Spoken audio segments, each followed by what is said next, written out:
Facebook live मध्ये मी बागेश्री पारनेरकर सगळ्यांचं मनापासून स्वागत करते। सध्या नाशिकमध्ये जोरदार चर्चा आहे ती म्हणजे आपल्या नाशिकचं साहित्यिक आणि सांस्कृतिक केंद्रबिंदू असणाऱ्या सावाना अर्थात सार्वजनिक वाचनालयाच्या पंचवार्षिक निवडणुकीची आणि या निवडणुकीचीच एकंदरीत तयारी कशी चालली हे आपण जाणून घेणार आहोत। ग्रंथालय भूषण आणि ग्रंथमित्र या दोन पॅनलमध्ये ही लढत आहे आणि आज आपण ग्रंथमित्र या पॅनलचं धोरण काय आहे, त्यांची नेमकी भूमिका काय आहे हे सगळं जाणून घेणार आहोत। आणि आपल्या सोबत आहे ग्रंथमित्र पॅनलचे प्रमुख म्हणजेच श्रीकांत बेडी सर। नमस्कार सर। नमस्कार। मी इंडिया दर्पण मध्ये तुमचं खूप मनापासून स्वागत करते। खूप दिवसांपासून खरं म्हणजे सावानाच्या निवडणुकीची चर्चा चालू आहे, तर एकंदरीतच आता 8 तारखेवर निवडणूक आलेली आहे, तर कशी तयारी चालू आहे? सार्वजनिक वाचनालयाला 181 वर्षांची परंपरा आहे आणि अनेक महान व्यक्ती या वाचनालयात येऊन गेलेल्या आहेत। पावणे 2 लाखांची ग्रंथसंपदा, त्यामध्ये 50,000 संदर्भ ग्रंथ आणि 10,000 या अतिशय दुर्मिळ असलेल्या पोथ्या, असा संग्रह असल्यामुळे साहजिक या वाचनालयाकडे आणि तिथल्या कारभाराकडे आणि त्या अनुषंगाने होणाऱ्या निवडणुकीकडे सर्वांचं लक्ष असणं स्वाभाविक आहे। आम्ही आमच्या प्रचाराचा भर जो आहे प्रत्यक्ष मतदारांच्या गाठीभेटी घेऊन त्यांना आजवर आम्ही केलेलं काम, भविष्यात जे काही आम्ही काम करू इच्छितो त्याबद्दलचं तारीखवार माहिती की आम्ही या तारखेपर्यंत हे काम करणार आहोत, त्या तारखेपर्यंत ते काम करणार आहोत, एक शॉर्ट टर्म प्लॅनिंग आणि एक लॉंग टर्म प्लॅनिंग अशी माहिती सभासदांना देत आहोत। आणि मला सांगायला आनंद वाटतो की ग्रंथमित्र पॅनलमध्ये वाचनाची चळवळ, ग्रंथालय याच्याशी निगडीत, मग ते रंगभूमी असेल, साहित्य संस्कृतीचे विषय असतील, या विषयाशी निगडीतच आमचा प्रत्येक उमेदवार हा जोडला गेलेला आहे। त्यामुळे सभासद अतिशय चांगल्या पद्धतीने आमचं स्वागत करत आहे। मला वाटतं प्रतिस्पर्धी जे आहेत त्यांची सुद्धा जोरदार तयारी चालू आहे, तेही मतदारांना भेटताय, तुम्ही भेटताय, तर एकंदरीतच मतदारांचा प्रतिसाद कसा आहे? सभासद जो आहे सार्वजनिक वाचनालयाचा, हा इतर निवडणूक आणि ही निवडणूक याच्यामध्ये पूर्णपणे भिन्न आहे। या ठिकाणी सगळे सुज्ञ मतदार आहेत, उच्च विद्याविभूषित, अभ्यासू आणि या सर्व घडामोडींकडे बारकाईने लक्ष देणारे मतदार आहेत। आणि या मतदारांना कोणी नेमकं काय काम केलेलं आहे आणि निवडणूक रिंगणातले जे सर्व उमेदवार आहेत त्यांचा इतिहास आणि भूगोल अशा दोन्ही बाबी माहिती असल्यामुळे मतदार सुज्ञपणे मतदान करतील आणि ग्रंथमित्र पॅनलच्या उमेदवारांची योग्यता, पात्रता ही अधिक प्रभावी असल्यामुळे, अधिक सक्षम असल्यामुळे आणि वाचनालयाच्या कारभाराशी निगडीत असल्यामुळे ग्रंथमित्र पॅनलच्या उमेदवारांना ते निवडून देतील असा मला विश्वास वाटतो। नक्कीच सर। आणि आता निवडणूक म्हटली की काहीतरी धोरण असतं, एक भूमिका असते, तसं तुमचं आत्ताचं ग्रंथमित्र पॅनलचा जाहीरनामा नेमका काय आहे? 2008 पूर्वी सार्वजनिक वाचनालय जे आहे त्याचं नाव सार्वजनिक वाचनालय असं जरी असलं तरी एक ठराविक 4-6 कुटुंबियांच्या ताब्यातली ही संस्था आहे की काय असं त्याचं वातावरण होतं। 2008च्या पूर्वीचे जे काही पदाधिकारी होते, म्हणजे एक भारद्वाज रहाळकरांचा गट आणि दुसरा रमेश उन्नर यांचा गट, यांच्यामध्ये मतभिन्नता निर्माण झाली आणि त्यातून डॉक्टर वसंतराव पवार यांची 2008 साली या निवडणूक प्रक्रियेमध्ये एंट्री झाली होती। आणि डॉक्टर वसंतराव पवार यांनी स्वतः ती निवडणूक लढवली नाही, तरी आमच्यासारखे कार्यकर्ते जसं मी आहे, वसंतराव खैरनार आहे, शंकरराव बर्वे आहे, डॉक्टर स्वप्नील तोरणे आहे, डॉक्टर वेदश्री तिगडे आहे, अशा काही कार्यकर्त्यांना आम्हाला वाचनालयामध्ये काम करण्याची संधी त्यांच्यामुळे मिळाली। आणि आम्ही तिथे गेल्यानंतर जर काही काम केलं असेल तर संस्थेची जी काही नियमावली आहे, घटना आहे, त्यानुसार कामकाज झालं पाहिजे अशी एक भरभक्कम आम्ही भूमिका घेतली. शासनाने जे काही नियम घालून दिलेले आहेत त्या नियमांची अंमलबजावणी व्हावी अशा पद्धतीची भूमिका घेतली.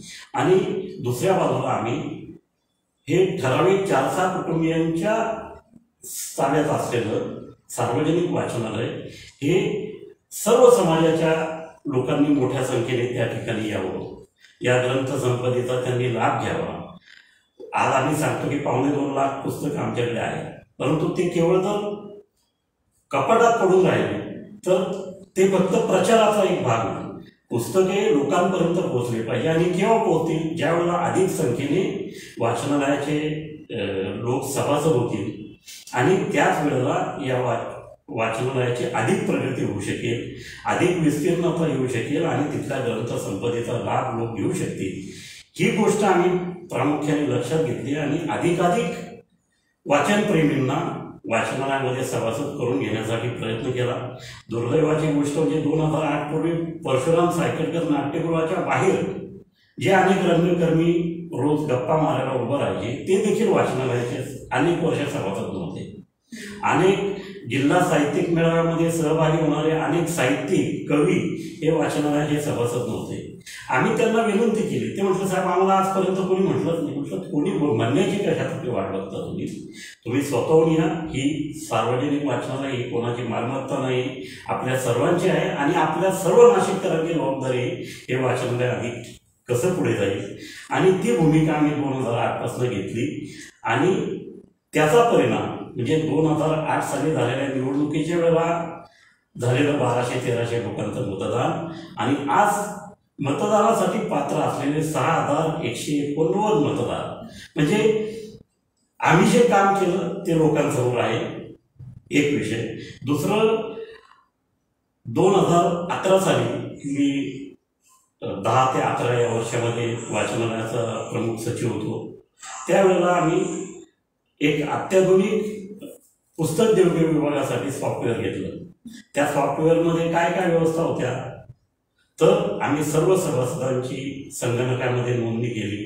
पुस्तक आमचे जे जवळजवळ 1.5 लाख तेव्हा पुस्तक होते त्या सगळ्यांचं बारकोडिंग केलं आणि जी पुस्तकं आहे त्या पुस्तकांची यादी तुम्ही लेखकाच्या निहाय जर संगणकाची कळ दाबली तर तुम्हाला त्या नावाचे सगळे लेखक एका वेळेला दिसतील. एखाद्या पुस्तकाचं नाव टाकलं तर ते पुस्तक लगेच दिसेल आणि ते पुस्तक वाचनालयात उपलब्ध आहे की सभासदाकडे वाचायला गेला असेल तर ते कधी परत येणार आहे याची देखील माहिती त्या व्यवस्थेमध्ये झाली. आणि ती व्यवस्था आम्ही कार्यान्वित केली. त्याची टेंडरची प्रक्रिया वर्षानुवर्ष चर्चा ही जून 2008 पासून सुरू होती. आमच्याकडे नेतृत्व आल्यानंतर आम्ही त्याच्यात ताबडतोब निर्णय घेतला आणि ते सॉफ्टवेअर घेतलं आणि ते सुरू झालं. पुढे 2012 साली कार्यकारी मंडळ बदललं. त्याला एक वेगळी पार्श्वभूमी होती. कार्यकारी मंडळ बदलल्यानंतर 12 ते 17 या काळामध्ये जे चांगलं सॉफ्टवेअर होतं ते या मंडळींनी काढून टाकलं. कारण आमचे विचार बोरसटलेले, आम्हाला वाटतच नाही लोक या ठिकाणी यावे. फक्त आम्ही इथे 4 लोकांनी यायचं, चहा पाण्याच्या गप्पा मारायच्या, शिवप्याच्या गप्पा मारायच्या आणि बाहेरच्या लोकांवर टीका टिप्पणी करायची. आमच्या कारभारात काय सुधारणा झाली पाहिजे, आमचं कुठे चुकतंय याच्याविषयी बोलायचं नाही. आणि हेच 12 ते 17च्या काळात झाल्यामुळे ती संगणकीय यंत्रणा जी आम्ही घेतलेली होती ती बंद पाडली गेली. आणि 2017 साली सभासदांनी आम्हाला पुन्हा संधी दिली. मीच परत प्रमुख सचिव झालो. सगळ्यात पहिले आम्ही निर्णय काय घेतला तर ते जे काही सॉफ्टवेअर घेतलं होतं ते अधिक अपडेट करून त्या कंत्राटदाराला कोणतेही जादा पैसे न देता ते सॉफ्टवेअर आम्ही अपडेट करून घेतलं, बसवलं. आणि मला सांगायला आनंद वाटतो की सभासदांना त्याचा अतिशय उत्तम लाभ होतोय. लोक त्याचं अतिशय चांगलं स्वागत करत आहे. दुसरी गोष्ट, ही जे काही ग्रंथसंपदा आहे ती स्वतः सभासदांना जाऊन बघता आली पाहिजे. पुस्तक मला माझ्या आवडीचं बघता आलं पाहिजे. यासाठी आम्ही लिमये सभागृहामध्ये पुस्तक देवघेव विभाग जो होता तो स्थलांतरित केला. तिथे उत्तम अशा खुल्या मांडण्या घेतल्या आणि त्या मांडण्यामध्ये पुस्तकं लावली आणि ती अशा पद्धतीने लावली की संगणकावर कळतं की हे पुस्तक कोणत्या मांडणीमध्ये आहे. म्हणजे त्याला 10 मांडण्या शोधण्याची गरज नाही. त्यांनी इच्छा प्रदर्शित केली, हे असं पुस्तक आहे, हे कुठे उपलब्ध आहे, तर आमचा कर्मचारी सांगू शकतो 1 क्रमांकाच्या मांडणीवर आहे, 10 क्रमांकाच्या मांडणीवर आहे, 15 क्रमांकाच्या मांडणीवर. सभासद स्वतः तिथे जाऊन ते पुस्तक हाताळतो आणि त्याच्या आवडीचं तो पुस्तक घेतो. म्हणजे निवडीचं स्वातंत्र्य देखील उपलब्ध झालेलं आहे. या पुढच्या काळामध्ये आम्ही जी काही ग्रंथसंपदा आहे ती सभासदाला घर बसल्या बघता येईल अशी व्यवस्था करून वेबसाईटवर ही सगळी ग्रंथसंपदा, ईमेलवर ही सगळी ग्रंथसंपदा, सर्वच्या सर्व असलेली पुस्तकं वाचनालयाच्या सभासदांना घरबसल्या बघायला मिळतील. वाचनालयाच्या सभासदांनाच नव्हे तर आम नागरिक देखील तिथे जाऊन बघू शकेल आणि त्याला वाटलं की बाबा हे पुस्तक मला वाचायचं आहे, तो आमचा नव्याने सावंताच्या परिवारात सहभागी होण्याची त्याला इच्छा निर्माण होईल अशा पद्धतीचं वातावरण आम्ही करू इच्छितो. दुसरं सांगायचं झालं तर लायब्ररी ऑन व्हील हे आम्ही वाहन तयार केलेलं आहे, परंतु या कोरोनाच्या काळामुळे ते आम्ही प्रत्यक्ष सुरू करू शकलो नाही. ते देखील आम्ही कधी सुरू करणार आहोत हे आमच्या जाहीरनाम्यामध्ये जाहीरपणे सांगितलेलं की या तारखेपर्यंत आम्ही ते सुरू करणार. त्यामुळे आज नाशिक एवढं विस्तीर्ण झालेलं आहे की सभासदाला वाचनालयापर्यंत येण्यासाठी 100-150 रुपये खर्च करून यावं लागतं. त्याचा शिवाय वेळ जातो. तर आम्ही शहरातले काही प्रमुख ठिकाणं निवडलेली आहेत. सभासदाच्या घराजवळ ती ठिकाण असेल, तो जाऊन तिथे पुस्तक घेऊ शकेल आणि त्याला घर बसल्या कोणतं पुस्तक हवं आहे हे बघण्याची सुविधा असल्यामुळे तो आम्हाला कळवू शकेल की मी या तारखेला या चौकामध्ये आपली गाडी उभी राहणार आहे, त्यावेळेला मला हे पुस्तक हवं आहे. जे आमचा कर्मचारी ते पुस्तक तिथे घेऊन जाईल. त्याचबरोबर जो मासिक वर्गणीदार सभासद आहे तो त्याच ठिकाणी त्याची वर्गणी भरू शकेल. जे नवीन नागरिक सभासद होऊ इच्छितात त्यांना गावापर्यंत येण्याची गरज नाही, ते त्या ठिकाणी जाऊन सभासद होऊ शकतील. तिसरी गोष्ट जी काळानुरूप झाली पाहिजे की जसं आता आपण काही खाद्यपदार्थ मागवायचे झाले तर आता हॉटेलमध्ये जाण्याची गरज राहिली नाही आपल्याला. झोमॅटो आहे, स्विगी आहे. तर या कंपन्यांशी काही लिंक करून किंवा त्यांचे जे काही कर्मचारी आहेत त्यांच्याशी काही लिंक करून जे तो सभासद आपल्या घरी पुस्तक मागवू इच्छितो या यंत्रणेमार्फत, तर तशी सुद्धा काही व्यवस्था आपल्याला उभी करता येईल का असा एक विचार आमच्या डोळ्यासमोर आहे. आणि तो मात्र सशुल्क असेल, कारण तो जो सेवक असेल या कंपन्यांचा तो काही ना काही त्याला पेट्रोल आहे, गाडी आहे, खर्च आहे. तर या सुविधेचा देखील अधिक लाभ मला वाटतं नाशिककर नागरिक निश्चितपणे घेतील आणि ही वाचन चळवळ अधिक प्रभावी होईल असं मला वाटतं. मला वाटतं काळानुरूप जे काही तंत्रज्ञानाशी रिलेटेड बदल असतात ते तुमच्या पॅनलच्या जाहीरनाम्यात आहेत. आणि अजून एक महत्त्वाचा मुद्दा म्हणजे आता कोणतीही निवडणूक लढवली जाते तेव्हा काही मुद्दे असतात. अर्थात ही निवडणूक फक्त ग्रंथ चळवळीशी रिलेटेड आहे, पण गेल्या काही वर्षांपासून वाद, तंटे किंवा सभांमध्ये होणारे गोंधळ हे इकडे पण बघायला मिळतंय. तर ते बंद व्हावं किंवा त्यापासून मुक्तता मिळावी यासाठी काही धोरण आहे का? जर सभासदांच्या मनामध्ये जी गोष्ट आहे ती जर आम्ही अगोदर स्वीकारली तर वाद कशासाठी होतील? मला सांगा, संस्थेच्या घटनेमध्ये 31 मार्चपर्यंतचे जे सभासद होतील नागरिक किंवा जे थकबाकी भरतील त्यांना मतदानाचा अधिकार द्यावा अशी घटनेमध्ये तरतूद आहे. आमच्या विरोधी पॅनलमध्ये जे काही उमेदवार आहेत ते तिकडे आत्ता पदाधिकारी होते. त्यांची जबाबदारी आहे की घटनेनुसार काम करणं, घटनेनुसार विषय ठेवणं. त्यांनी निर्णय घेतला की 7 मार्चपर्यंतच जे सभासद होतील किंवा झालेले असतील त्यांनाच मतदानाचा अधिकार द्यायचा. त्यानंतर 13 मार्चला वार्षिक सर्वसाधारण सभा झाली. काही जागरूक सभासदांनी संस्थेचा नियम लक्षात आणून दिला आणि हा नियम लक्षात आणून देण्यामागे भावना अशी होती की निवडणुकीची प्रक्रिया जर सगळी झाली, त्या नियमानुसार झाली नाही, तर निवडणूक पार पडल्यानंतरचा जो काही बदल अर्ज असतो जो धर्मदाय आयुक्तांकडे आम्हाला नियमानुसार दाखल करावा लागतो, त्याच्यावर मग लोक आक्षेप घेतात आणि तो फेटाळला का जातो? तर ही निवडणूक प्रक्रिया सदोष वापरली गेल्यामुळे आणि मग सभासदांनी तिथे आग्रह धरल्यानंतरही जेव्हा व्यासपीठावरची ज्यांची जबाबदारी आहे नियमानुसार काम करणं त्यांनी सकारात्मक प्रतिसाद दिला नाही म्हणून अधिक संख्येने सभासद बोलू लागले। मी जर त्या ठिकाणी पदाधिकारी असतो, एक माझ्यावर जर तशी जबाबदारी असती तर मी ही सभासदांनी मागणी करण्याची वेळ येऊ दिली नसते। त्यामुळे आत्मपरीक्षण याच्यासाठी करायचं आहे आम्हाला की सभासदांमध्ये रोष का निर्माण होतो। दुसरा विषय आहे की कोर्ट कचेरी, अशी खूप त्याची चर्चा होते। आता हे तपशीलवार कोणी समजून घेत नाही आणि कोर्ट कचेरी याची चर्चा करणारे कोण लोक आहे हे पण सभासदांनी समजून घेण्याची गरज आहे। 2017 ते 2022 या काळात कोणताही आर्थिक गैरव्यवहार झालेला नाही। सन 2008 ते 2011 पर्यंत आम्ही पदाधिकारी होतो, या काळातही कोणता गैरव्यवहार झालेला नाही। गैरव्यवहार कोणत्या काळात झाला? सन 2012 ते 2017 या काळामध्ये गैरव्यवहार झाला।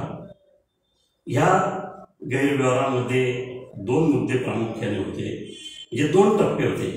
2013-14 या वर्षामध्ये अग्निशमन यंत्रणा ही बसवण्यात आली आणि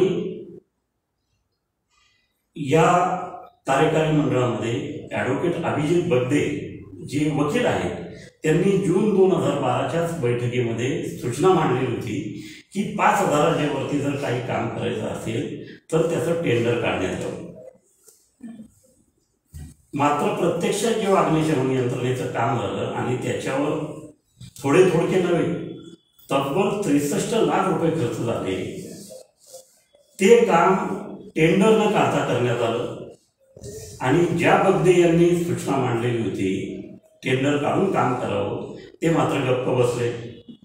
त्या काळामध्ये गिरीश नातू हे प्रभारी सचिव होते, त्याच्यानंतर देवदत्त जोशी हे अर्थ सचिव होते, जयप्रकाश जातेगावकर हे कार्यकारी मंडळाचे सभासद होते।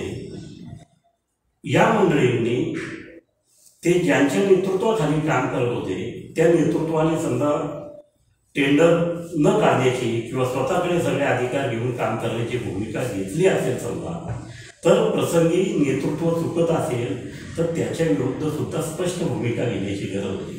ही जर टेंडर प्रक्रिया लावली असती तर जे 63 लाख रुपयांमध्ये खर्च झाले संस्थेचे तेच काम 25 लाख रुपयामध्ये झालं असतं। हा एक भाग झाला। त्यानंतर सर्व लोकांना माहिती आहे की नाट्यगृह आहे, प्रदर्शन हॉल आहे, त्याच्यावर सर्व्हिस टॅक्स भरावा लागतो। हा नियम काही आज आलेला नाही, हा 2007 साली केंद्र सरकारने कायदा केलेला आहे आणि 10 लाखाच्या वरती ज्या संस्थेचा टर्नओव्हर आहे, ज्या फर्मचा टर्नओव्हर आहे त्यांना सर्व्हिस टॅक्स भरायचा आहे। तर हा सर्व्हिस टॅक्स आम्हाला आमच्या खिशातनं भरायचा नाही। जे वापरकर्ते आहे, जो परशुराम सायकलकर नाट्यगृह भाड्याने घेईल, जो प्रदर्शन हॉल भाड्याने घेईल, त्याच्याकडनं भाड्यावरच्या रकमेवर सर्व्हिस टॅक्स घ्यायचा आणि तो सरकारकडे जमा करायचा, हे आमची कायद्याने आमच्यावर बंधन आहे। मग मी 2008 साली 9 साली हा विषय कार्यकारी मंडळामध्ये सदस्य या नात्याने उपस्थित केला, परंतु तेव्हाच्या नेतृत्वाने त्याकडे लक्ष दिलं नाही। पुढे 2010 साली मी सेक्रेटरी झाल्यानंतर आमच्या सनदी लेखापाल जे आहेत हिरण्य गोविलकर यांच्याशी चर्चा केली की सर हे कधीतरी आपल्याला अडचणीत येऊ, हे आपण का करत नाही। तेव्हा ते म्हटले की आता एखादं वर्ष थांबा। नॉर्मली प्रत्येक डिपार्टमेंटची 3-4 वर्षांनी ॲम्नेस्टी स्कीम येत असते, त्यावेळेला आपण या योजनेचा लाभ घेऊ आणि असं जर आपण केलं तर संस्थेचे पैसे वाचतील। एखादा वर्ष तुम्ही थांबा।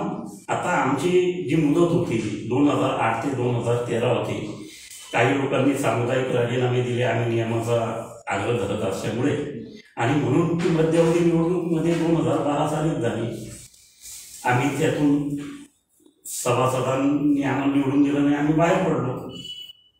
पण 2013 मध्ये खरोखर हिरण्य गोविलकर जे आमचे सनदी लेखापाल आहे त्यांनी सांगितल्याप्रमाणे ॲम्नेस्टी स्कीम आली, त्याच्या वर्तमानपत्रामध्ये मोठमोठ्या बातम्या आल्या की ह्या योजनेत लाभ घेतला तर फक्त जी काही सेवा करायची रक्कम आहे तीच भरावी लागेल, त्याच्यावरचं व्याज भरावं लागणार नाही, त्याच्यावरचा दंड भरावा लागणार नाही.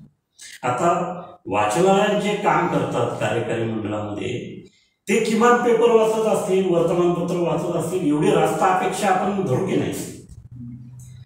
पण या मंडळींनी त्या योजनेचा लाभच घेतला नाही आणि मग ती मुदत संपल्यानंतर सर्व्हिस टॅक्स डिपार्टमेंटने आमच्या विरुद्ध कारवाई केली आणि आम्हाला जे काम 10-12 लाख रुपयात संपलं असतं त्याला 31 लाख रुपये भरावे लागले.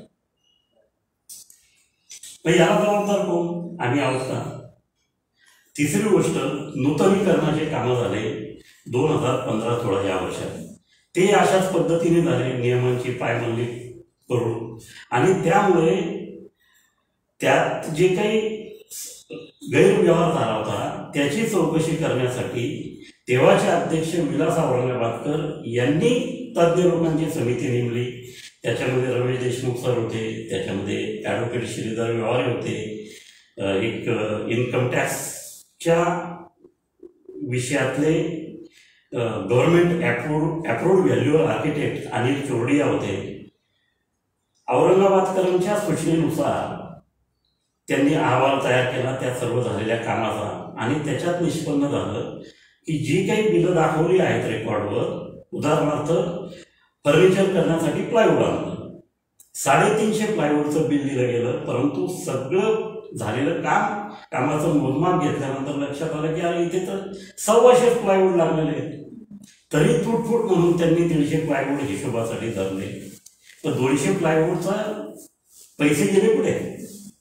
रंगकामासाठी जे काही कोटेशन आले होते त्याच्यापेक्षा जास्त पैसे रंगाराला दिले. का दिले? त्याच्यामध्ये जवळजवळ 17 लाख रुपयांचं नुकसान झाल्याचं या चौकशी अहवालामध्ये निष्पन्न झालं. हीच मंडळी कार्यकारी मंडळात असताना 12 ते 17 तो अहवाल जानेवारी 17 मध्ये जनरल बॉडीमध्ये यांनीच मांडला.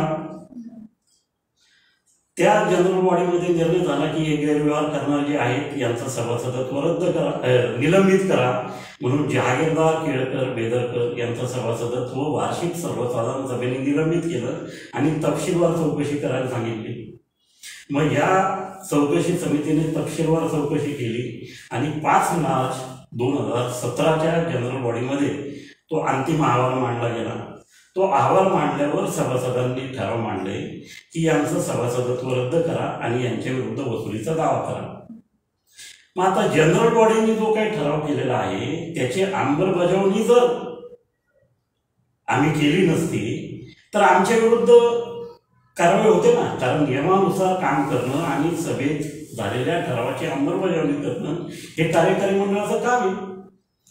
मग या आणि हीच मंडळी जे आज धर्मादाय आयुक्त कार्यालयामध्ये आरोपी आहेत त्यांच्यावर दोषारोप पत्र दाखल आहे, ते बाहेर चर्चा घडवून आणतायत, त्यांचे हस्तकाम करवी ही कोर्ट कचेरी सुरू आहे. परंतु मी या ठिकाणी नागरिकांच्या माहितीसाठी, सभासदांच्या माहितीसाठी सांगू इच्छितो की ह्या सर्व प्रकरणांमध्ये सार्वजनिक वाचनालयाचा 1 रुपया देखील खर्च झालेला नाही.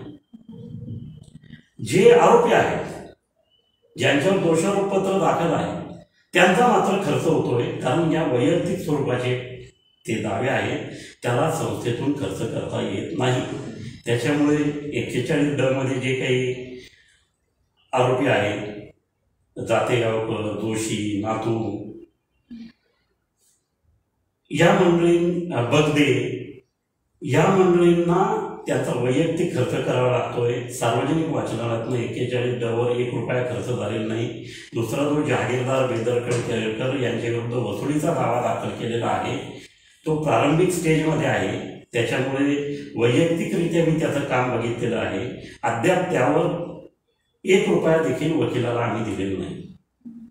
आता ही निवडणूक प्रक्रिया सुरू झाली तर त्या निवडणूक प्रक्रियेला स्थगिती मिळावी याच्यासाठी जहागीरदार उच्च न्यायालयात गेले. आम्ही गेलो ना. मग ते जर उच्च न्यायालयात गेलं तर तिथे संस्थेला वकील द्यावा लागेल ना. आपली बाजू मांडण्यासाठी की बाबा ऑलरेडी निवडणूक प्रक्रिया सुरू झाली आहे, निवडणूक आम्ही काही मदत घेत नाहीये, आमची मुदत संपली, मुदत संपल्यानंतर आम्हाला तिथे कारभार करण्याचा अधिकार नाही, मग नियमानुसार घटनेनुसार निवडणूक घ्यावी लागेल. मग आम्ही नियमानुसार काम करतो, त्या विरुद्ध जर कोणी कोर्टात गेलं तर ॲज अ संस्था म्हणून आम्हाला तिथे वकील नेमावा लागेल आणि त्याच्यासाठी खर्च करावा लागेल. परंतु हा खर्च ज्यांच्यामुळे करावा लागतो ते आज स्वतःच्या स्वार्थापोटी ही चर्चा घडवून आणतायत आणि सभासदांमध्ये गैरसमज निर्माण होईल अशा पद्धतीचं काम करतायत. परंतु वाचनालयाचा सभासद अत्यंत सुज्ञ आहे आणि तो अशा गैरप्रचारांवर विश्वास ठेवणार नाही असा मला पूर्णपणे विश्वास आहे. नक्की. आणि सर जाता जाता एक प्रश्न विचारेल की आपल्या 181 वर्षांची परंपरा आहे आणि नाशिकमध्ये अनेक तज्ज्ञ वर्षानुवर्ष याच्याशी जोडलेले आहेत, पण शेवटी तरुणांनी सुद्धा वाचन संस्कृतीकडे वळावं किंवा सार्वजनिक वाचनालयाकडे यावं, त्यातल्या कार्यक्रमांमध्ये भाग घ्यावा, यासाठी काय मार्गदर्शन कराल किंवा तरुणांना काय सांगाल?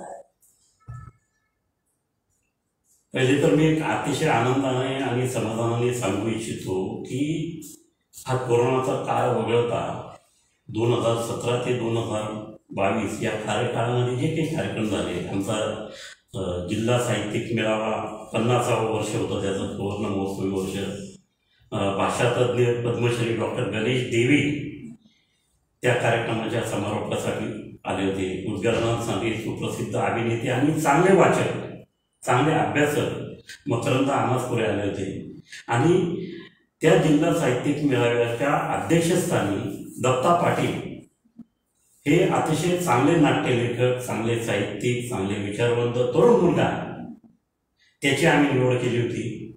आणि तेव्हापासनं तरुण वर्ग म्हणजे ते साहित्यिक असतील, कवी असतील, साहित्यावर प्रेम करणारे तरुण मुलं असतील, ते मोठ्या संख्येने वाचनालयाच्या वेगवेगळ्या कार्यक्रमांमध्ये उपस्थित राहिलेले आहे.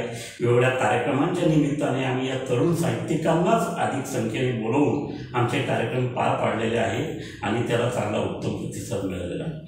आता नवीन काळाला धरून जे काही तंत्रज्ञान अपेक्षित आहे त्याचं देखील आम्ही नियोजन केलेलं आहे. जसं डिजिटल लायब्ररी ती आम्ही सुरू करण्याचा विचार आहे. दुसरं एक मी तुम्हाला सांगू इच्छितो की वाचनालयाकडे 10,000 दुर्मिळ पोथ्या आहेत.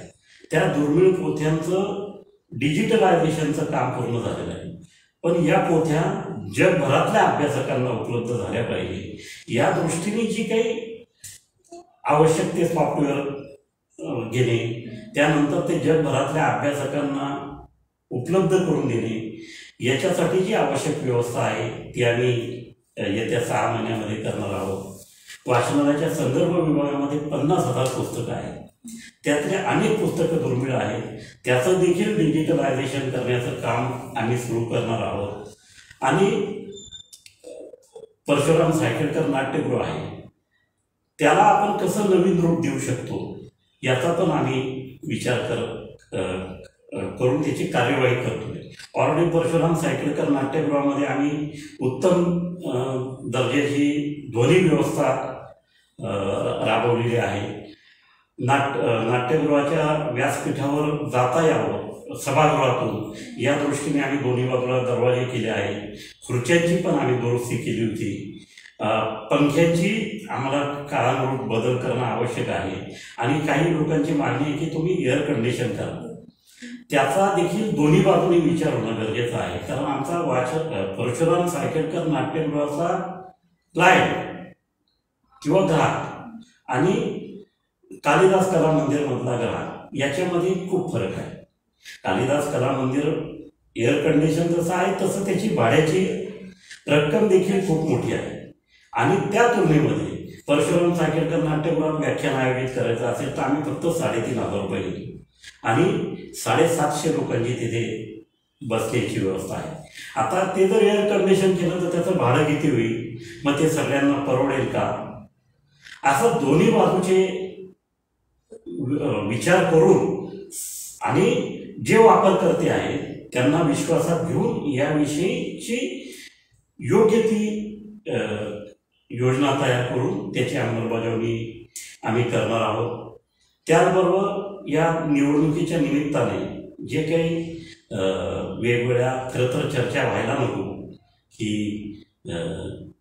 चर्चा कसली व्हायला पाहिजे की वाचन चळवळीशी निगडीत असलेला उत्तम उमेदवार कोण याची चर्चा झाली पाहिजे. मात्र ती चर्चा वेगळ्या पद्धतीने होते याचं मला व्यक्तिशः अतिशय वाईट वाटतं.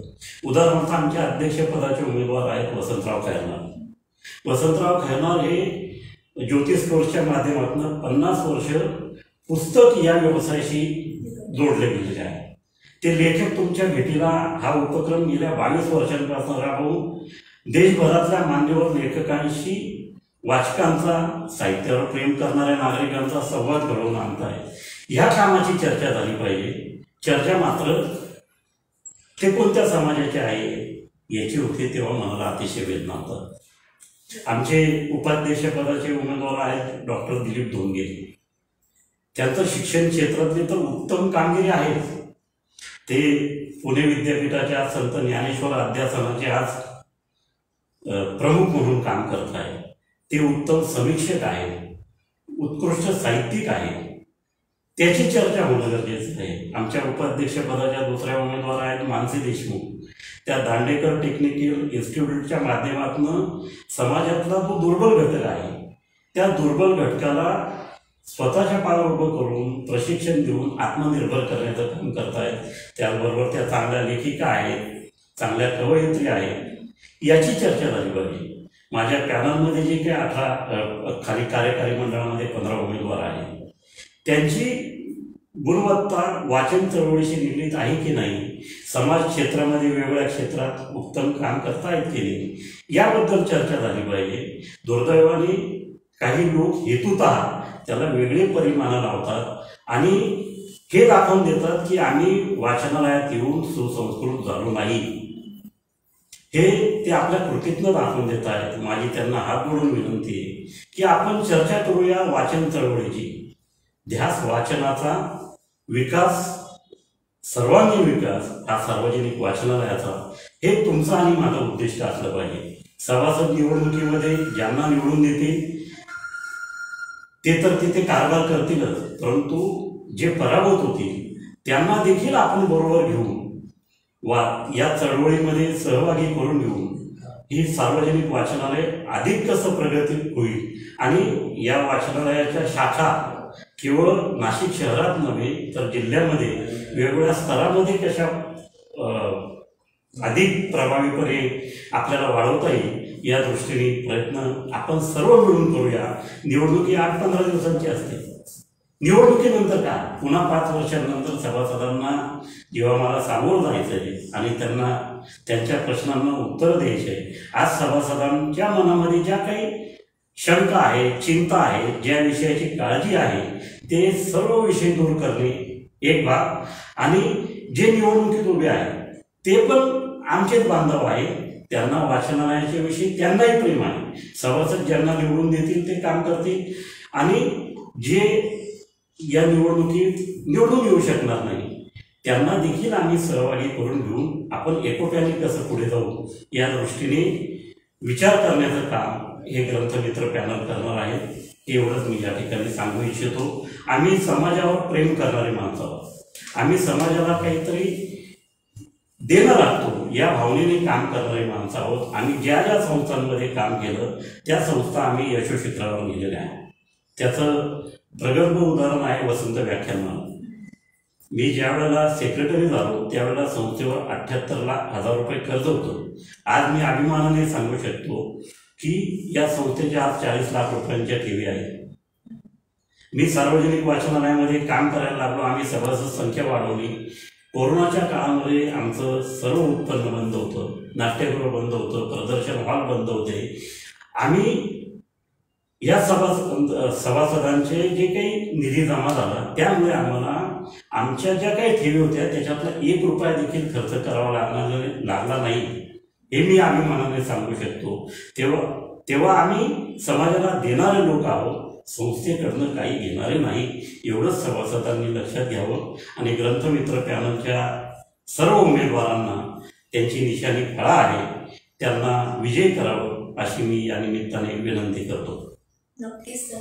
आणि सरांनी ग्रंथमित्र पॅनलचं इतकं छानपणे भूमिका आज मांडली त्याबद्दल खरंच खूप खूप धन्यवाद आणि तुम्हाला खूप खूप शुभेच्छा.